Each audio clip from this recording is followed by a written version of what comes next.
Cette vidéo s'adresse à ceux qui commencent à s'intéresser au travail de Carl Gustav Jung, qui ont envie de lire ses livres. Et donc, je vais vous parler des concepts principaux à maîtriser un petit peu pour pouvoir bien pénétrer la pensée passionnante de Jung. Critiqué au XXe siècle du fait de la dimension spirituelle de sa psychologie et de ses dissensions avec Sigmund Freud, Carl Gustav Jung bénéficie de nos jours d'un regain d'intérêt. Ses livres sont redécouverts en faveur d'une nouvelle conception, d'une nouvelle manière de penser le travail analytique et thérapeutique. Aujourd'hui, on va en analyse aussi pour devenir soi-même, pour développer sa personnalité et sa singularité, ce qui nous rend uniques, et pas seulement parce qu'on va très mal. On considère Carl Gustav Jung comme l'un des pères du développement personnel et on reconnaît enfin la valeur de ses travaux. Ces concepts se démocratisent et arrivent dans le langage courant, comme par exemple le concept des synchronicités qui vient de Carl Gustav Jung. Alors pourquoi maintenant? Sûrement parce qu'il était un peu en avance sur son temps, sûrement aussi parce que le XXe siècle était vraiment le siècle de la psychanalyse,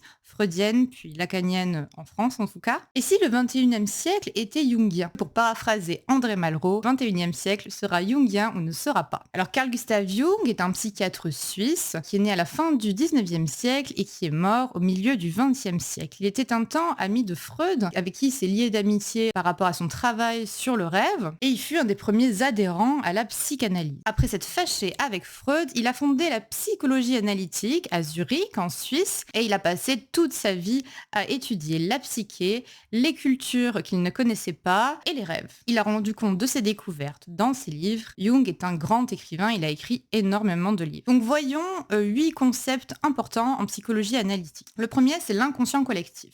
Freud a découvert l'inconscient personnel. Il a découvert que quelque chose d'autre existait que le moi, que ce dont j'ai conscience. Il y a aussi tout ce dont je n'ai pas conscience. C'est ce qu'on appelle l'inconscient personnel. Et dans l'inconscient personnel, il y a mon vécu, mon histoire, ce qui m'a marqué, ce qui m'a traumatisé, en bref, ce qui m'a construit. Certes, mais dans l'inconscient et dans les rêves, on trouve aussi des problématiques qui ne sont pas exclusivement personnelles, mais humaines en fait, qui concernent des problématiques existentielles et qui concernent des problématiques collectives. D'où le concept d'inconscient collectif, qui est un concept de Jung. En tant qu'être humain, nous sommes tous capables d'émotions, de sentiments, de sensations, d'intuitions et de réflexions. Nous avons les mêmes questions existentielles, nous avons partout dans le monde fondé des civilisations, des religions, des structures, des lois, des systèmes. Bref, nous sommes tous structurés de la même manière à la base, dans notre façon de penser le monde et de nous penser nous-mêmes, dans notre conscience de nous-mêmes. Même si nous sommes tous différents et uniques, et c'est bien le propre de la psychologie analytique que d'aller rechercher le caractère unique de la personne, ce qui la rend précieuse dans le monde et vraiment particulière, nous avons tous un référentiel commun qui nous permet de nous comprendre les uns et les autres et de formuler des pensées. Jung a appelé ce référentiel commun l'inconscient collectif. L'inconscient collectif est donc le socle psychique de la vie humaine. On reçoit cet inconscient collectif en venant au monde, de même qu'on a reçu dans notre ADN l'héritage des générations précédentes, mais aussi les instincts communs à tous les êtres humains. Ainsi, dans les problématiques que, en tant qu'individu, je vais rencontrer dans ma vie, il y a toujours une dimension personnelle, mais également une dimension collective. De même que dans les rêves qu'on me donne à analyser, je vais pouvoir observer qu'un rêve raconte toujours ce qu'il se passe dans la psyché du rêveur, mais il raconte aussi une problématique profondément humaine, donc tout rêve a une dimension collective, ce qui ne veut pas dire qu'un rêve est universalisable, chaque signification est unique, mais il y a toujours cette dimension collective qui nous renseigne sur l'âme humaine. Ainsi, on peut être sensible aux mythes, aux légendes, aux contes d'époques reculées ou de cultures différentes de la nôtre, mais aussi aux œuvres d'art et aux symboles qui sont éloignés des nôtres. On peut avoir beaucoup d'émotions face à une représentation symbolique de quelque chose qui vient d'une culture qu'on ne connaît pas et donc qui exprime quelque chose de manière bien différente de la manière dont nous l'aurons exprimé, mais on ressent vraiment que ça parle de quelque chose qui nous touche aussi, qui nous concerne aussi et qu'on connaît en tant qu'être humain. Dans toutes les cultures, il y a la notion du beau, il y a la notion du sacré, il y a la notion du bien, la notion du mal, la notion de l'âme, la notion de la vie, de la mort, de l'amour, de l'héroïsme, de la guerre, etc. Ce sont des notions communes à tous les êtres humains et Jung les a appelées les archétypes. Archétypes, c'est-à-dire forme primitive d'une pensée qui va pouvoir ensuite s'exprimer à travers différents symboles, mais l'énergie à la base de cette pensée, c'est un archétype. Et donc le rêve, en tant que forme de la pensée à son état brut, parle souvent dans le langage archétypique de l'inconscient collectif. Quoi, dans les rêves, on va avoir parfois des éléments qu'on va reconnaître, qui sont des éléments qui appartiennent à notre inconscient personnel, à notre vie, à ce que nous avons vécu. Et puis d'autres fois, on va avoir des symboles et des personnages archétypaux qui nous vont connecter presque à un univers un petit peu de conte. Il y a beaucoup de rêves qui ressemblent à des contes et c'est comme ça qu'on peut approcher les dimensions archétypiques de la pensée. Deuxième concept jungien à connaître, ce sont donc les archétypes. Les archétypes sont ces notions fondamentales à la base de la psyché humaine. Tout le monde est capable de pleurer, de rire, donc de ressentir de la tristesse, de la joie. Tout le monde comprend le concept de la bonté, de la méchanceté, de la mort, de la sagesse, du mal, du féminin, du masculin, de l'enfance, de l'innocence. Et donc ce ne sont pas des choses qui sont inventées par l'homme, ce sont des choses qui se trouvent en l'homme potentiellement dans sa psyché. C'est-à-dire que ce sont des possibilités qui sont dans la psyché humaine en puissance et qu'on va expérimenter et découvrir tout au long de notre vie. Par exemple, l'homme a inventé des lois dans chaque culture. Les lois sont différentes d'une culture à l'autre. Mais l'homme n'a pas inventé le concept de loi. L'idée de loi fait partie des paramètres structurant sa psyché. C'est un peu comme le monde des idées au sens platonicien du terme, les idées comme ça qui ensuite s'incarnent dans la matière, dans le monde sensible. Donc si vous voulez avoir un parallèle en philosophie, vous pouvez aller voir du côté des idées de Platon. Comme dans les idées platoniciennes, les archétypes sont comme des images premières qui n'ont pas encore pris forme et qui s'expriment dans nos actes, dans les choses qu'on vit, dans nos sentiments, dans nos relations, dans toutes les étapes de notre vie. L'étude des archétypes est très intéressante dans les rêves, mais aussi dans les conflits intérieurs, dans les hésitations, dans les tiraillements, dans les sentiments contradictoires qu'on peut éprouver, dans nos excès. Chaque chose a son contraire. Et l'homme, pour être en paix, doit pouvoir réussir à se situer dans ce jeu entre les opposés qui perturbe sa tranquillité, après les ruminations du mental, mais qui sont aussi des puits d'énergie et de créativité. Les archétypes sont souvent représentés dans des symboles qui diffèrent d'une culture à l'autre, parce que chaque culture s'est construite pour pouvoir former ces symboles à partir de la nature qui l'entoure, mais également de son climat et de son histoire. Troisième concept jungien intéressant, là il s'agit d'un archétype qui revient souvent, c'est l'archétype de l'animus et de l'anima. Deux archétypes, mais c'est le même, c'est version féminin et version masculin. L'animus désigne l'énergie masculine de notre psyché, l'énergie yang. L'anima désigne l'énergie féminine de notre psyché, l'énergie yin. Sachant que les hommes et les femmes, nous avons tous les mêmes cerveaux, nous avons tous une énergie féminine et une énergie masculine. Ces deux archétypes sont très courants en rêve, et dans ce sens, l'analyse des rêves est très intéressante car ça va nous éclairer pour voir de quelle manière les énergies sont organisées dans le psychisme du sujet. Par exemple, on peut avoir un souci dans notre énergie masculine ou bien une défaillance dans notre énergie féminine, et l'intérêt c'est d'avoir les deux équilibrés. Parmi les archétypes principaux, on trouvera aussi l'archétype du moi, donc du self, et l'archétype du soi qui est plus large. On verra l'archétype de l'ombre, et nous allons aborder ces trois archétypes maintenant. Donc le quatrième concept important, c'est le concept du moi et du soi. Le moi, c'est le self, c'est le je, la première personne du singulier, c'est l'ego. Faut faire attention parce que l'ego, il y a toujours une connotation péjorative. Moi, j'aime pas qu'on utilise l'ego de manière exclusivement péjorative puisque comme tout, c'est ni bien ni mal, faut juste que ce soit à sa place. C'est le cogito ergo sum de Descartes, et c'est donc le moi de Freud également. Le moi, tout le monde voit à peu près de quoi il s'agit. C'est la conscience que j'ai de moi-même, mes pensées conscientes,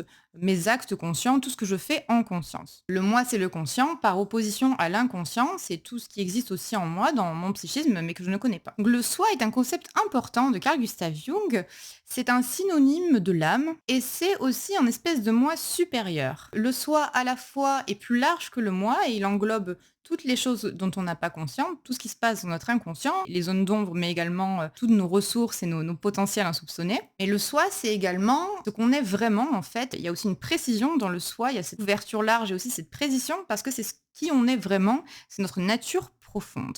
D'où l'idée très belle de devenir soi. Donc si je ne m'identifie qu'à mon moi, quand on me demande qui je suis, je décline mon identité, ma date de naissance, mon histoire. Mais si j'ai conscience de mon soi, je vais chercher à être attentive, à être moi-même en toutes circonstances. Et ça veut dire, je vais être dans la quête de moi-même et je vais chercher à me découvrir. Je vais chercher à prendre des décisions et à me guider de manière à me sentir alignée. Pour accueillir son soi, il ne faut pas être que dans la pensée, il faut aussi se relier à son sentiment, à son intuition, à ses émotions, à son corps et à ses pensées. C'est vraiment un équilibre entre tout ce qui signifie être humain et du coup ça permet d'équilibrer un petit peu tout ça et d'avoir un meilleur rapport avec les différentes choses qu'on expérimente. Sur le chemin du soi, puisque, le processus, en psychologie analytique, l'idée, ça va être justement de s'ouvrir, hein, d'élargir notre personnalité, donc passer du moi au soi. Sur ce chemin-là, le moi va devoir abandonner des croyances, des habitudes, des préjugés qu'il s'est construits lui-même au fil des expériences de sa vie et pas seulement ceux dont il a hérité, de par son éducation, de par son contexte et cetera.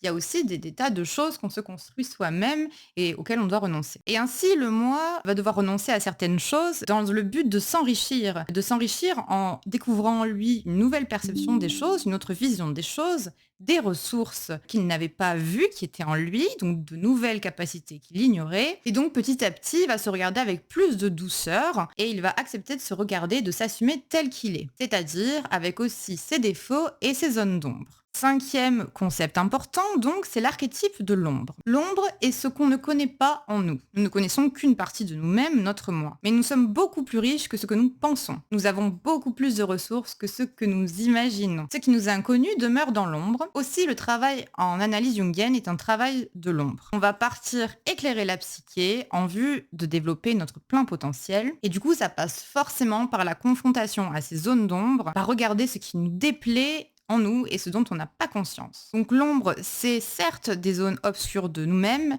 mais c'est aussi l'endroit où on va pouvoir se renouveler. C'est-à-dire qu'aller regarder son ombre, ça va permettre de mieux se comprendre, d'être profondément humain en fait, parce qu'un être humain n'est pas quelqu'un d'infaillible. Et donc, c'est pas du tout incompatible avec l'idée de se développer. Au contraire, on ne peut pas développer notre nature profonde, donc notre potentiel, qui on est vraiment. Hein, notre âme ne peut pas s'exprimer totalement si on ne veut pas regarder dans nos zones d'ombre. Quelque part, c'est comme si on s'ampute d'une partie de notre humanité. L'humanité n'est pas seulement blanche et lumière. Elle est aussi souffrance, douleur et obscurité. Le sixième concept important en psychologie analytique, c'est le concept des complexes autonomes. Donc, les complexes autonomes ne sont pas à entendre au sens classique qu'on prête au mot complexe. C'est-à-dire que dans l'usage courant, un complexe, ça veut dire je suis complexé. Je suis complexé parce que j'aime pas mon corps, je suis complexé parce que je suis timide, j'ai un complexe d'infériorité, j'ai un complexe de supériorité. En psychologie analytique, c'est pas comme ça qu'on utilise cette notion. Les complexes autonomes sont comme des zones d'énergie, des points de tension complexes et autonomes, donc comme des petits nœuds dans la psyché qui sont autonomes, c'est-à-dire qu'ils agissent sans le moi, ils agissent à mon insu, parce qu'ils ne sont pas reconnus, pas identifiés et pas accueillis par le moi. Donc c'est comme des petites personnalités annexes qui nous pilotent et on peut s'en rendre compte quand par exemple on va agir d'une certaine manière et pas forcément réussir à se l'expliquer, ou quand on va être dans la surinterprétation de quelque chose, ou quand on va être impulsif ou dire des choses qu'on regrette. Donc les complexes autonomes surgissent de temps en temps dans des situations qui nous mettent assez inconfortables et créent des réactions non souhaitées. Travailler sur ces réactions-là, déjà admettre ça, hein, admettre que ça nous arrive, pouvoir chercher à comprendre pourquoi ça nous arrive, donc travailler dessus, ça va être travailler sur des complexes autonomes, les identifier et les accueillir, c'est débloquer l'énergie qu'ils recèlent et leur enlever leur influence uniquement négative pour enrichir la personnalité. Puisque s'ils existent, s'ils sont là, et si de temps en temps ils nous influencent dans nos actions, ce serait mieux quand même de s'y intéresser et de savoir quel est le message. Puisque si cette énergie-là est bloquée dans l'inconscient, c'est une énergie qu'on a tout intérêt à accueillir parce que ça fait partie de notre personnalité. Mais tant qu'elle est dans l'ombre, elle va surgir, et elle va pas surgir pour des bonnes raisons, on va dire, elle va nous mettre dans l'embarras. Et encore une fois, tout ce qui existe a son contraire, et donc si un complexe autonome est plutôt négatif, et par exemple va nous faire nous mettre dans des colères un petit peu fortes, ou bien nous faire avoir des réactions défensives exagérées, si on s'intéresse au pourquoi du comment, on va pouvoir découvrir qu'il y a son opposé qui existe, c'est-à-dire qu'il y a aussi un potentiel créatif et positif. Mais pour ça, il faut aller regarder la chose telle qu'elle est, pour pouvoir ensuite s'intéresser à son versant positif. La valence d'un complexe autonome dépend vraiment de à quel endroit il est dans notre inconscient. Est-ce qu'il est très loin ou est-ce qu'il est assez proche? Septième concept important, c'est le concept de la persona. Persona est le masque social que prend le moi et auquel il peut s'identifier. Souvent un masque professionnel, ça peut être aussi le masque du parent quand on a un rôle dans notre famille auquel on s'identifie beaucoup. Ça peut être le masque de l'aidant quand on est souvent dans une position d'aidant. Ça peut être le masque du fils quand on s'identifie particulièrement avec Le fait qu'on soit le fils de quelqu'un, de la fille, du professeur, le masque de l'entrepreneur, le masque de l'artiste, etc. En fait, dès lors que l'un des aspects de notre vie prend plus de place que les autres, voire prend trop de place, il y a le risque qu'il y ait une identification à cet aspect-là. Et c'est ainsi qu'il y a des gens qui réussissent très très très bien socialement, qui se dédient totalement à leur activité professionnelle et qui arrivent au milieu de leur vie et un petit peu au sommet de leur carrière et qui tout d'un coup ont un gros moment de solitude parce qu'ils se demandent qui ils sont et ils ont l'impression de pas savoir qui ils sont. Bah, c'est parce qu'ils se sont identifiés à leur persona, mais en réalité, on n'est pas qu'un de ces masques. C'est-à-dire que là, moi, je suis en train de faire une vidéo YouTube en tant qu'onirologue, en tant qu'analyste jungienne, donc en tant que spécialiste de l'interprétation des rêves. Pour autant, je ne me définis pas comme ça. Si on me demande qui je suis, je ne répondrai pas je suis onirologue. Je dirais je suis Léa, et même quand je dirais je suis Léa, j'aurais du mal à répondre à cette question parce qu'en réalité, je suis moi et je suis aussi une maman, donc j'ai aussi le masque de la maman, je suis aussi une fille. Chacun a ses masques et ce qui est chouette en psychologie analytique, c'est pouvoir justement prendre de la distance avec la persona, pouvoir identifier ça, et ça fait partie du jeu du monde, mais s'identifier à la persona, le problème c'est qu'on s'intéresse pas vraiment à qui on est vraiment, et un jour ça suffit plus, quoi. Un jour on a besoin vraiment de se reconnecter à tout le reste, sinon on arrive dans une vie où on se sent un peu désincarné. Donc ça c'est un peu l'idée du faux self de Winnicott. 8e concept important en psychologie analytique, et donc le dernier, c'est la notion de processus d'individuation. Attention, individuation n'a rien à voir avec l'individualisme. L'individualisme, c'est le fait de vouloir faire tout pour soi-même, et il y a un côté assez égoïste là-dedans, où c'est finalement le règne de l'individu, qui est un peu maître en son royaume, et puis qui va s'intéresser qu'à sa propre réussite, son propre plaisir. C'est pas ça. L'individuation, dans ce mot-là, il y a bien le mot individu, mais c'est la démarche consistant à découvrir qui on est en tant qu'individu, à s'accepter tel qu'on est, et grâce à ce processus, la vie prend tout son sens. Donc l'individuation, le processus d'individuation, c'est l'objectif quand on fait une analyse jungienne, et quand on travaille sur ses rêves aussi de toute façon. L'individuation signifie devenir soi. Le soi, comme je viens d'expliquer, ce cercle plus large, donc devenir plus riche, grandir, évoluer, c'est développer sa personnalité en tant qu'individu. Le mot individu, ça veut dire indivisible. C'est ce qu'on ne peut pas diviser. C'est-à-dire que nous avons un noyau dans notre personnalité. Moi, j'appelle ça l'âme, et notre âme est unique. Et elle est merveilleuse parce qu'elle est originale, elle est différente de toutes les autres et elle est unique. Donc l'individuation, ça va être vraiment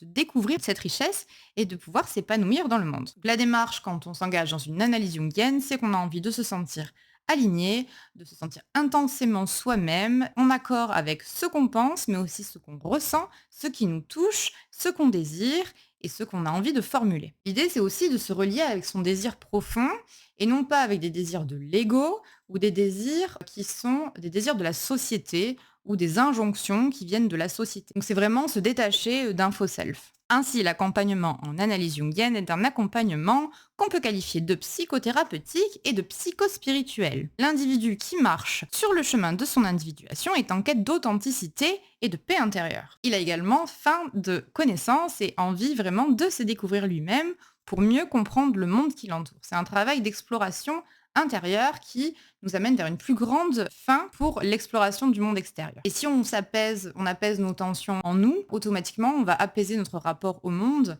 et on va moins souffrir du monde. Cette idée de recherche d'alignement, mais aussi de simplicité et d'accomplissement. Accomplissement, ici, je parle pas d'idée de réussite, de réussir sa vie ou quoi, c'est pas ça. C'est vraiment juste se sentir épanoui et se sentir accompli, sentir que on est totalement là où on doit être et qu'on fait ce qu'on aime faire et que surfe un petit peu sur la vie, on se laisse aller à l'écoulement naturel de la vie sans lutter, en y donnant du sens. Donc cette dimension que je qualifie de spirituelle dans cet accompagnement en psychologie analytique est aussi de nature philosophique d'une certaine manière, puisqu'on croise en chemin le connais-toi toi-même de Socrate, le deviens qui tu es de Nietzsche et le deviens qui tu es quand tu l'auras appris de Pindare. Donc tous ces concepts feront l'objet prochainement de vidéos dédiées pour aller plus loin dans la découverte de la psychologie analytique. Je ferai vraiment une vidéo pour chacun de ces concepts. Cette vidéo-ci était faite pour vous proposer de vous initier à la pensée de Jung et avancer tout doucement dans votre découverte de sa littérature. Et pour commencer, je ferai prochainement une vidéo dédiée aux synchronicités, encore un concept jungien que je n'ai pas abordé ici et qui pourtant est très intéressant. La synchronicité, c'est quoi? C'est l'idée de vivre une coïncidence qui rentre en résonance avec une espèce de disposition intérieure. C'est comme si le monde extérieur donnait un signe qui résonnait en nous. Donc pour ça, je vous proposerai une prochaine vidéo spécialement sur les synchronicités prochainement. Merci d'avoir regardé cette vidéo. Si vous aussi vous voulez comprendre vos rêves, je vous propose d'accéder à un cours gratuit en cliquant sur le lien dans la description. Je vous expliquerai comment apprendre à interpréter vos rêves sans dictionnaire des rêves et ainsi pouvoir mieux comprendre ce qu'il se passe dans votre psyché. Pensez à vous abonner à la chaîne pour ne rien manquer. À bientôt.